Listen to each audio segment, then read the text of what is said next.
What is going on, FA Nation? John Impemba here with Henry Wilson. Welcome into the Fantasy Alarm MLB DFS Game Day Playbook Show. Today we are taking a look at the Monday 9-game main slate. Henry, you were on the playbook for it today. How you feeling about everything, man? Yeah, I'm excited. It should be fun. We got a pretty big slate for a Monday. Sometimes they can be a bit smaller, but 9 games is pretty solid. I think we got a lot of intriguing pitchers and some fun matchups, so it should be good. For sure. Some matchups that we can certainly be looking to target. Weather-wise, things are looking relatively good for today as well. I know we've had some slates where that hasn't been the case. We're also no Coors Field on this slate, so we don't have to worry about factoring in any potential Coors Field bumps here on this one. We appreciate all of you who are tuning in. Henry, again, was on the playbook for today. I'm going to go drop that into our chat right now for all of you as well. So you can check out today's MLB DFS playbook if you haven't done so already. I also just updated our rostership here for today's slate as well. You can find that over at Fantasy Alarm. I posted it in the Discord, but I'll drop that into the chat right here with you as well. Howard popping in saying it's all about the Bailey Falter bargain. So we'll talk about a little Bailey Falter on this slate. Our guy Justin's in the chat here as well. We appreciate you tuning in. So let's just get to it. Like I said, we got 9 games to break down here. Taking a look at the pitching position, there are some top spends. A couple of matchups we've just recently seen. Joe Ryan once again going up against Chicago White Sox, opposite Garrett Crochet going up against the Minnesota Twins. Crochet struggled in that start. Joe Ryan had an okay outing. Still got up over 20 fantasy points, which is great. 6 innings, 3 earned, gave up 2 homers. Strikeout saved his bacon there. I expect to see plenty of strikeouts tonight from Joe Ryan going up against the Nationals as well, or the White Sox rather as well. Yeah, some exciting guys here. I know, Joe Ryan, you think, okay, paid $10K for him last time. That isn't 30 points, but still a solid outing. Like, that's not killing you to pay for $10K for 24.5 points. You can live with that. And the upside is still there for him to do quite a bit more than that against this White Sox team, although they did just win 3 games in a row. Yeah, they certainly did. I tweeted out I played too much of the Tampa Bay Rays starting pitching over the weekend. It did not work for me. That was unfortunate. So I'm like, you know what? White Sox can't keep doing it. They did keep going to it. So under him, you have Lodolo at 98 on the road against San Diego. Pepio against Milwaukee in Milwaukee at 91. Bryce Miller at 89. Max Fried at 87. Kind of in that top tier. I was big on Fried in the preview show. I think he obviously, facing the Marlins, everybody looks good there. But now he's got a ceiling strikeout game potentially here against Seattle. And Fried's been a very good pitcher over the course of his career. I'm not really going to look too much into the early season struggles. I think he'll figure it out. And maybe last start when he threw the complete game shutout was that turning point for his season. Yeah, I think so too. I think of all these top guys, I want to go after Max Fried. I think Lodolo, Pepio, and Miller all have too many question marks with the tough matchups on them. That high of a price, I don't know if I want to go there. But Max Fried, yeah, he just shut a complete game shutout. And like you said, the strikeouts haven't been there. Again, only 6 strikeouts, 9 innings. But I really think that they're going to come back more. And if they're going to come back, it's probably going to be against Seattle. They strike out quite a bit more than Miami does. Yeah. So yeah, I think Max Fried is a great pitcher. I think he'll keep this going through today after that shutout that he threw. And yeah, I expect the strikeouts to be there. Like, I'll be surprised if he doesn't get at least 6 strikeouts again, even when he's not going 9 innings, even 5 or 6 innings. I think he'll hit that strikeout total, and he might push, even higher today. Yeah, his strikeout props at 5.5 for today. Again, I think some of that has to do with just sort of his overall season numbers. Now, Max Fried has never been like a huge strikeout guy. You're never playing Max Fried expecting to get 12, 13 strikeouts in a game here, but we talk floors and ceilings, and certain matchups will raise the floor on pitchers here. So if you're thinking Max Fried as a floor, maybe a 4 or 5 strikeout guy, well, now that floor might be 5 or 6, ceiling might be 8 or 9 in this spot here. So definitely in on some Max Fried here today. Vegas obviously is there as well. If you go look at the win equity in this matchup, obviously Atlanta's a heavy favorite here. Given their offense, even though I think Miller is a talented pitcher going up against them, not necessarily loving matchups here against the Atlanta Braves offense. To get him in the mid-tier, where else are you going when it comes to this slate? Because I feel like after this, the pitching kind of drops off a little bit. Obviously, Howard popped in and picked out where the chalk value is for today with Bailey Falter. But anybody else for you that you're looking at tonight? Yeah, I actually really like Christopher Sanchez. I Okay. think Christopher Sanchez is a super good pitcher. He's got just an amazing changeup. I think he's shown the ability to actually start to get some more strikeouts. He obviously had that 10 strikeout game against Colorado a few starts ago. The last one was shaky. It was in Cincinnati. He only made it 3 innings. He only had 3 strikeouts. But it was in Cincinnati. That's a super tough place to pitch. And the big thing was his slider was just not there at all. Like, it was non-existent. He did not get a single swing and miss on the slider, which has been a pretty big strikeout pitch along with a changeup for him. So with that completely gone, he struggled. So as long as like he has the slider back today, which I'm sure he'll be able to do, like I think he'll bounce back no problem. I think this is a good matchup against the Angels. And so I think he's just a really good pitcher that is starting to show some more strikeout potential that I like at this price. Yeah, so we talked, I don't know if you caught the show this morning. We did talk about this matchup specifically quite a bit because I agree with you. Like, I think Christopher Sanchez is a good pitcher dating back to last season. When they took him out of the bullpen, they put him in the rotation. He was solid for them all the way through.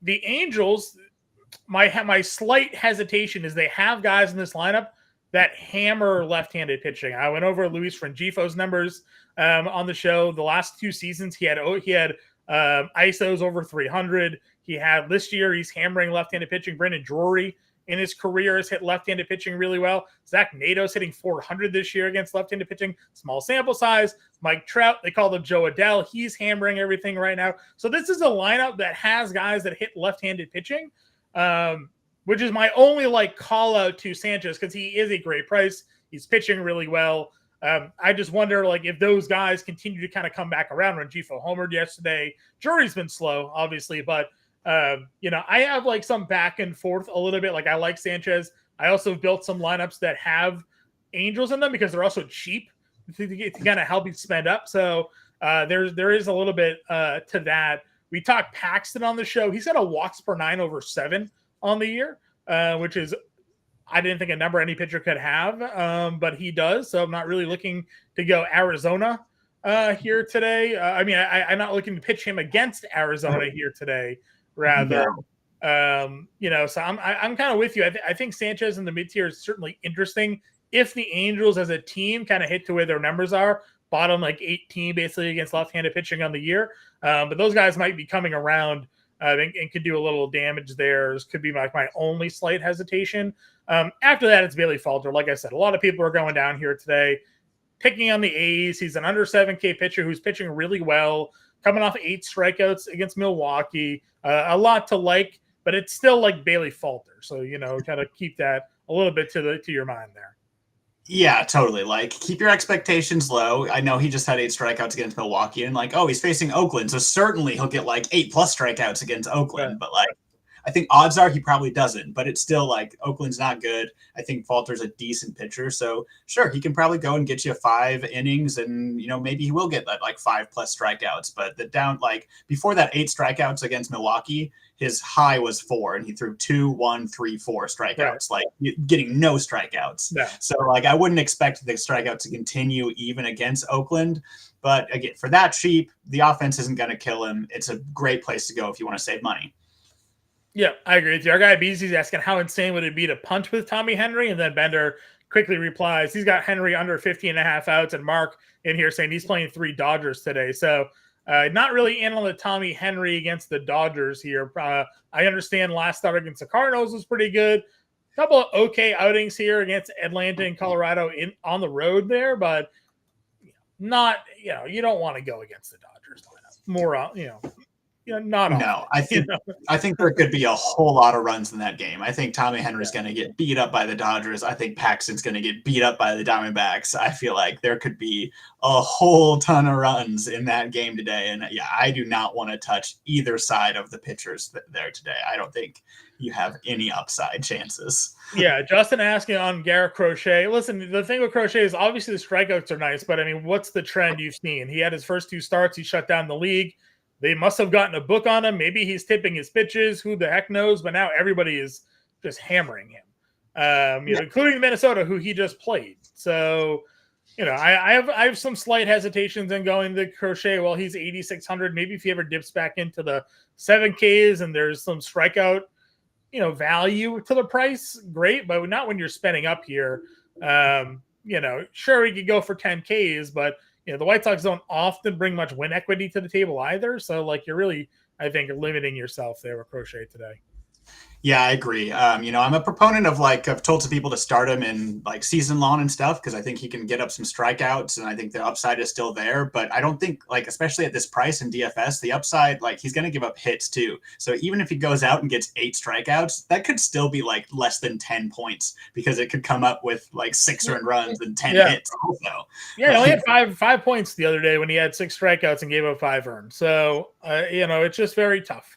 Very hard to be the Hunter Green, where you strike out 10, give up 6, and have 20 fantasy points. Not many guys do that around the league. So that's a look at our pitching position here again. Henry's got the playbook out, so you can check out his favorite starters. And then, of course, check out the player pool grid that's there. Includes a couple more pitches that he's putting into his pool for today.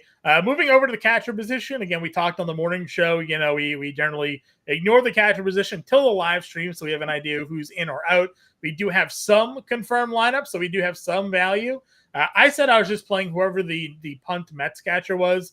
It's not Omar Narvaez, it's Tomas Nido.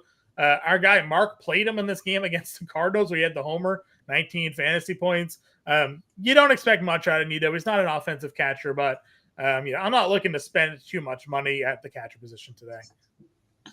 Yeah, I agree. I'd give a little shout out to Gabriel Moreno. I think if you are going to pay up a little bit, that's the farthest I would go. Again, I think Paxton's numbers look super bad despite a 2 something ERA, negative strikeout minus walk rate. And it's going to blow up here, I think. And especially this lineup that can crush lefties. Moreno there batting 7th, who is a really good hitter in the catcher position I like. But yeah, other than that, go down to Nido. Yeah, there's not a lot down here. If you wanted to go Christian Vasquez, you probably could as well with the lefty on the mound. But more lineups will be coming out. We'll have a more an idea if there's any other value. But that's kind of where my initial process is taking me today at the catcher position. First base, top end guys are all there. We liked Harper this morning, 6K against Griffin Canning. Justin says Roadvert. Roadvert obviously had a pretty good day the other day. What's his price tag at? Yeah, so my dad actually texted me earlier today, who's a Rays fan, and put me on a road for it. And I checked out his StatCast page, and he actually looks pretty legit. A lot of this is BABIP fueled, some of what he's doing, but the plate skills are real, and I actually think some more power could come. So I do think he is a decent bat, and the matchup should be okay today for him.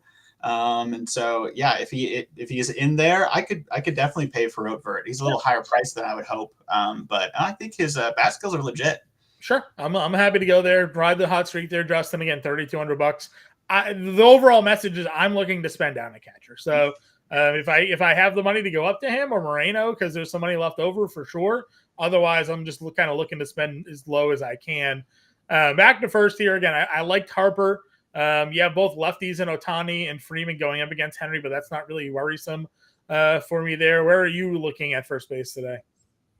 I also really like Harper. I think I like this Philly stack against Griffin Canning, who's really been struggling to start the season a lot. But my favorite of the top up here is probably Christian Walker, because I think Diamondbacks are likely my favorite stack today here against Paxton. And so, Walker is just such a consistently great hitter that I'm absolutely willing to pay up to get that big bat of the Diamondbacks lineup today against Paxton. Yeah, I'm perfectly fine. Like I said, the walk rate is insane. You could have a couple of guys on ahead of Walker, and he goes and hit some homers. I don't mind Alonso against Tyon just for the home run potential that he has up there as well. I'll talk about Bohm at third base, but when you're looking down in the mid tier, Howard like Michael Busch this morning. Where are you going in this 4K range?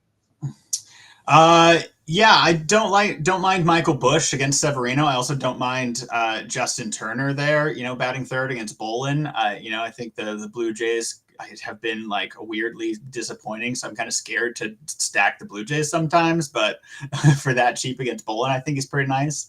I also don't mind going down a little farther and taking Rowdy Tellez today. Sure. I think that, I don't really trust Joe Boyle. I saw we had a question about Boyle in the chat also. I'm not going for Boyle. I don't really know if he's going to be able to do much against this Pittsburgh team. And Rowdy Tellez, as the matchup play, he provides some power. Don't hate that. Yeah, I'm with you there. Again, definitely some good power.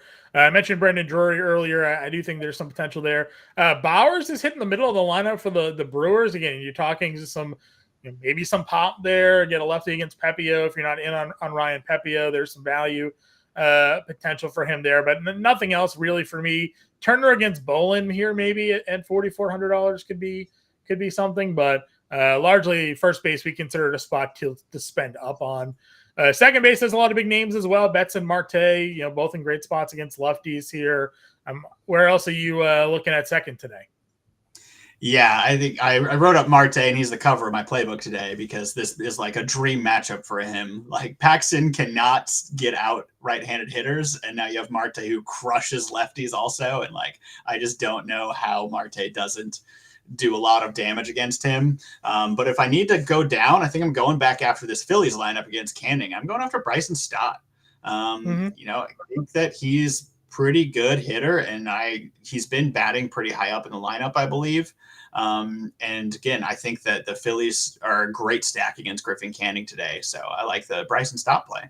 Yeah, no, I like Bryson Stott here as well. We'll talk some Phillies. You mentioned trying to get in some additional value to help you fit in.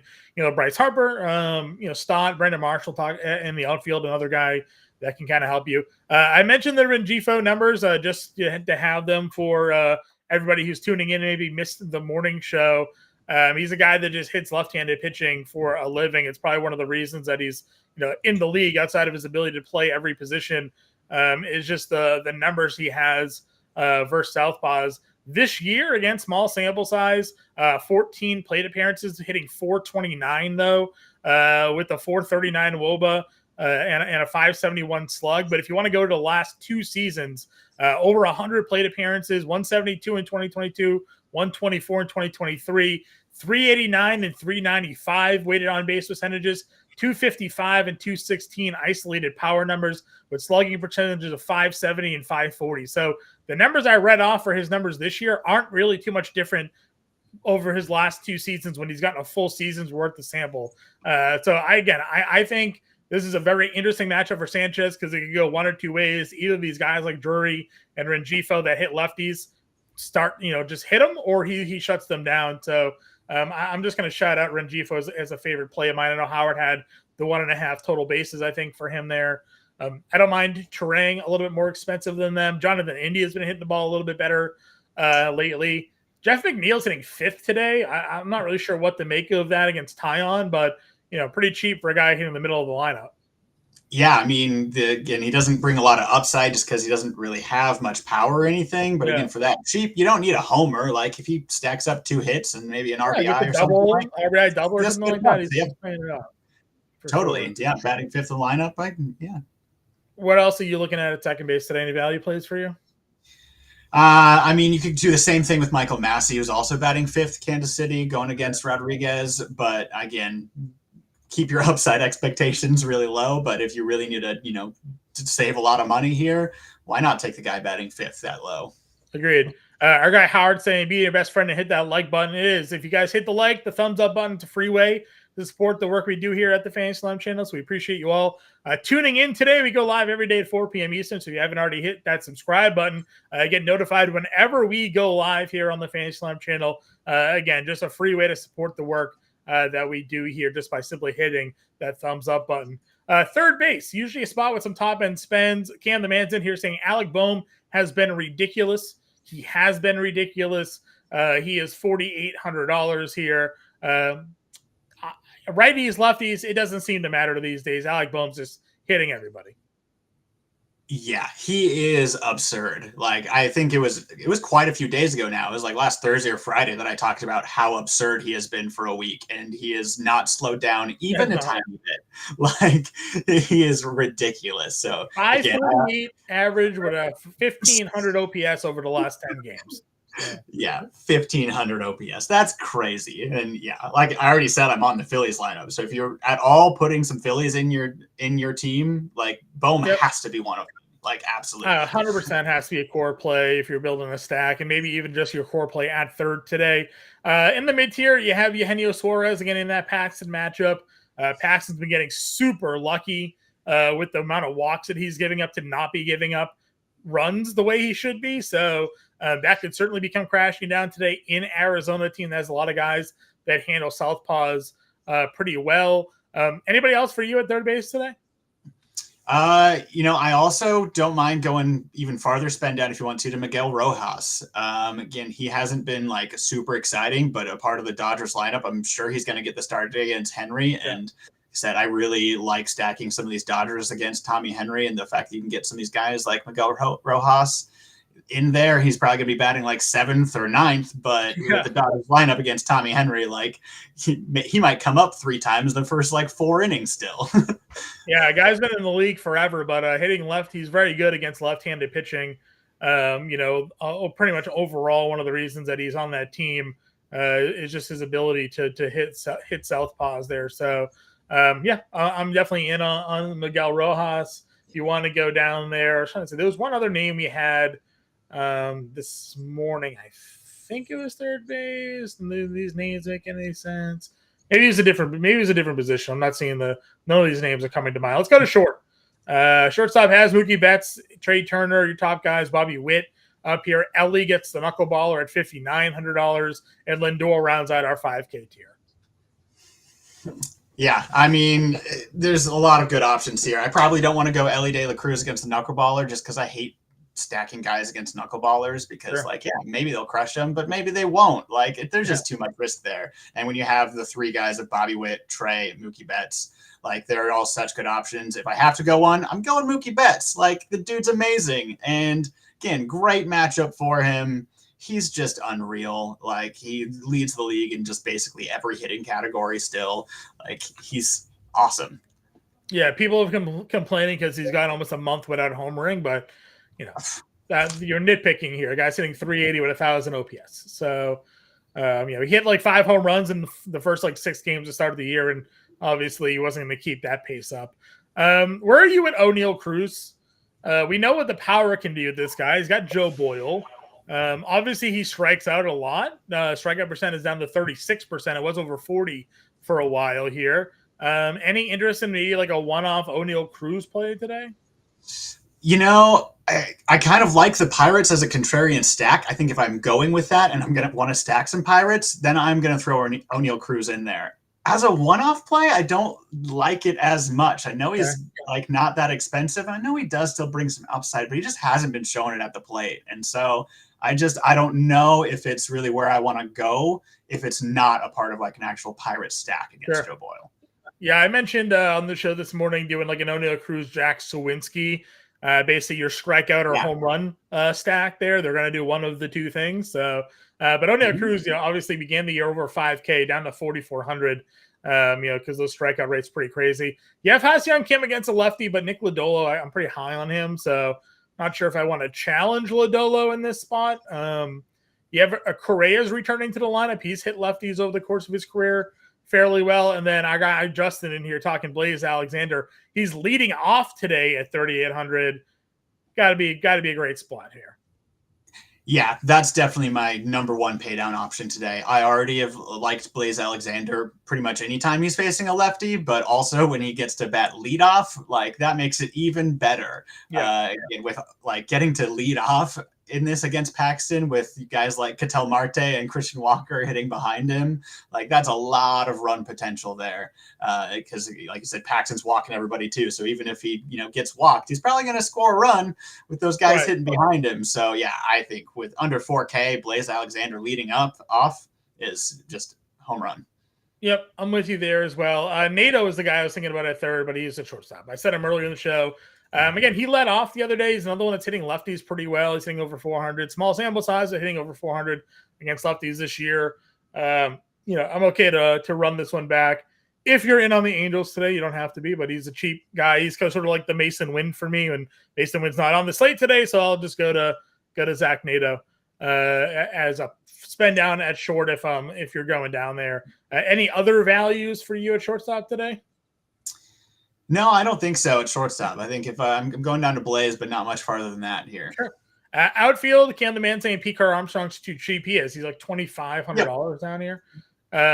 We're going to be in on some P.Car Armstrong, I think, today just to find some more value.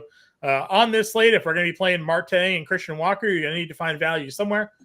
Peter Armstrong's certainly going to be a guy that can help you get him in your lineup for sure. Spending up at the outfield position, do you have a few core targets here? Yeah, I mean, obviously you can't go wrong with Shohei Ohtani at the top. We've already talked about those Dodgers, but I also like Kyle Schwarber today. He's not someone I go after very often just because in DFS, just because like there's so often that he's going to strike out a bunch of times and not do a whole lot. But I think the matchup is too good here that like the odds of a homer seem crazy high with him facing Griffin Canning. And so I actually don't mind paying up for Kyle Schwarber today. Yeah, no, I agree. There's always the leadoff home run potential for him there. You know, he's going to have more extra base hits than he has singles. So you just sort of live with the strikeouts and the low average for the days he hits 2 homers and has 8 RBI. So perfectly in agreement with you on that one. Let's see, working our way down. Gurriel hitting second today at 5,100. You got your Blaze Alexander, Gurriel, Marte, Walker potential stack there if you wanted to go at $5,100. Teoscar, 4,900 against Tommy Henry, another guy that hits lefties really well. Those guys are certainly viable options. If we're looking at under 5K, any names for you? Yeah, I'll go the other, Phillies outfielder and Brandon Marsh today as well. I think he's been hitting super well. I really used to think that he was more of a just defense first guy that didn't ever have much of a bat, but like he continues to hit. Like he's even giving some power. You see batting 291 at 880 OPS. Like he continues to deliver and is batting, I think normally 6th in that Phillies lineup. So yeah, I think that Brandon Marsh provides a pretty good value there. Yep, I'm in agreement with you. I like Buxton against Crochet today. Again, if you're just kind of believing Crochet started to, teams have figured him out. I think Buxton there against Crochet could be a bit interesting. MJ Melendez against Rodriguez. Do you want to pop up a little bit here? What are your thoughts on Richie Palacios? The other day, 3 for 3, a homer, 2 stolen bases. Followed it up by going 2 for 4, getting in the middle of the Rays lineup. Any interest in Palacios here? I mean, yeah, you see that 40 points. That's crazy. Someone who can provide that kind of like power and speed where you can hit a home run and steal 2 bases, sure. But also, I think that price is way too high, probably because of that just like one giant game. And so I think he probably should be priced around the like 4K area, in which case I'd be like, yeah, I'll go for it. But the Rays offense has been so bad. I think he's priced too high. I probably am not going to pay up for him. Agreed. He's actually hitting second today as well. I just got the Rays up lineup out here, and our guy Roadvert is playing today, sitting 8th. So value catcher there for those who are paying attention to the show earlier on. Someone that we had mentioned there. Looking down under 4K, do you go back to Varsho? He's hitting cleanup today. Yeah, he's kind of slowed down a bit. The hot streak has ended, but I don't hate the Blue Jays in this matchup. And so if you wanted to grab a couple of those guys, like Springer's been hitting really well still too. And if you want to like save the money to go Biggio again, like, yeah, Varsho, again, he's slowed down a little bit, but I still really believe in Varsho as a player. And so he still remains really cheap and batting cleanup. I'll absolutely go back even with him slowing down a bit. Grichuk's $3,600 against Paxton. Again, if you're looking for more D-backs, some value plays there, middle of the lineup. Any other under 4K outfielders on your radar for this evening? You already mentioned Jack Sawinski, but yeah, definitely okay with going and taking those, lefty bats here against Boyle. I think Sawinski does hit righties super well. He's obviously hasn't done a whole ton this season, but we've seen him get hot and be an awesome hitter. So I'm willing to kind of take the chance of that matchup. Sure. I don't know who else. Obviously, other shout out to the rest of the bottom of the Dodgers lineup. You can go back to Andy Pages again today. Yep. He'll probably be batting right around there, especially if you want to like stack both Miguel Rojas and Andy Pages and get like those really cheap options against the lefty. Or you just wrap around stack Pages with like Betts and Freeman or whoever, 1-2 right around there. Yeah, that's fine. I like Pages as well. Batting average up over 300 now. He got off to a slow start. People cut bait early on him. He was on like those trends of like released players. You get those on your seasonal sites, and then all of a sudden he's like, "Nah, man, I'm a top 100 prospect. Give me a moment to figure it out." And he did figure it out. Off to a pretty good start there, 3,200 for sure. You mentioned obviously Peter Armstrong already, $2,500. Let's see. Is there anything else down here?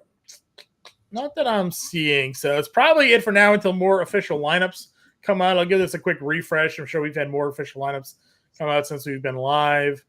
That's probably it for now. So let's go build a lineup. If you had to pick a pitcher to start things off here, where are you going? Oh, I mean, might as well just throw Bailey Falter in there, I guess. We can, stack some money in there. And do we go Fried? Do we go Sanchez? Do you go Ryan as your next SB here? Ooh, see, I like all of those options. I think I'm probably going to go with Max Fried, though, just because I think Joe Ryan's the best. But getting to save that money, I think I like getting to spend some more money on offense today. I think as a show, we've agreed on Ben Roedvert here as our catcher. Yeah, let's do it. I love it. All right, so now we have first base. You've talked up liking Phillies. You've talked up liking Diamondbacks today. Where are we going? Yeah, I mean, Christian Walker's my favorite place to go, but you wouldn't have to twist my arm too hard to convince me to do some more Phillies and go Bryce Harper either. That works. So we got Walker. We might also just plug in Blaze Alexander Howard in here in the chat. Blaze is leading off his kind of play. So we got the 1-4 with 45-60 to go. Second base has Ketel Marte hitting third. We also have Lourdes hitting second in the outfield. We do want to go Pete Crow Armstrong just to get that value plugged in. Yeah. I think Pete Crow is great. 2,500 for dude crushes. And now we're getting 5K a play for the remaining 4 position. That's a lot of money. That's a lot of money. I think you got to throw Ketel Marte in there with that much money to play with, and already the 1 and 4. Like, even if you don't go Lourdes, I think you got to go Ketel. I agree. Do we do a one-off Alec Boehm here and just get the? Ooh, yeah, love that. I love still getting some of that Phillies, and Boehm's been unreal. So now we got 5K for 2 outfield spots. So we could go one-off Ohtani, or we could go down here. Where was Lourdes was 51 and Teoscar was 49. I think those two might come close to adding up. That actually might give us $4,800 left over if we got Lourdes, does it? Yeah, 40. No, we'd be 100 short. 100 short. So you could go something up here. If we did Ohtani as a one-off, that gave us $3,400. Yeah, who are options we could pair with Ohtani there? Yeah, and then what? It could go Pages. Pages, Ohtani. There you go. So we got a little potential wrap around. I got to see what the most recent Dodgers lineups have been looking like. Let's see. Where they've been hitting Pages here. Been 9th usually, I believe. So he hit 6th the other day against Gossman. That was against a righty. They hit him 7th against Kikuchi, the lefty.